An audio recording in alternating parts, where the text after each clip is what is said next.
আমার সঙ্গে রয়েছে এই মুহূর্তে দিলীপ ঘোষ এই মুহূর্তের আবহ এই মুহূর্তের দীঘাতে ছবিটা কি? এসেছেন মাননীয় মুখ্যমন্ত্রীর মন্দিরের স্থাপত্য নিয়ে, বিশেষ নিমন্ত্রণ করে দশাবতার রক্ষা করার মূর্তিগুলি জন্য যেখানে বসানো নিয়ে রয়েছে, এসেছেন সেখানে শ্রমিকরা যে কাজ করেছেন, জগন্নাথ তিনি বলছেন মন্দিরের যে এটা ভেতরে আন্তর্জাতিক প্রবেশও মানের কাজ করেছেন, হয়েছে বলে দেখছেন।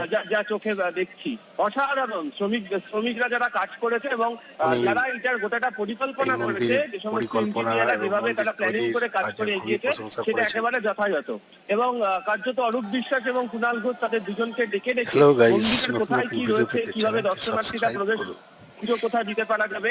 এমনকি যখন পুলিশ যে সেবায়িতা তারা যখন দিলীপ ঘোষ এবং তার স্ত্রীকে তারা যখন ওই জয় তিলক পড়াতে যখন আসছিলেন, যে সেই সময়ও তাদের কাছ থেকেও জেনে নেন যে পুজোর আচার কি হচ্ছে, আজকে দিলীপ কিভাবে ঘোষ পুজো এবং হলো, ওনার আগামী স্ত্রী দিনে কিভাবে সস্ত্রীক পুজো হবে। দুজনই এসেছেন। প্রথমেই তুমি যখন দেখলাম, যখন দিলীপ ঘোষ তিনি যখন মূল ফটক দিয়ে সিংহদ্বার দিয়ে তিনি যখন ঢুকছিলেন, সেখান থেকে দাঁড়িয়ে তিনি বলছিলেন যে এতদিন ধরে তো ভালো বিভিন্ন লাগলে লাইক ভিডিও দিন, ভাইরাল হচ্ছিল, দেখছিলাম চ্যানেলটি বিভিন্ন সাবস্ক্রাইব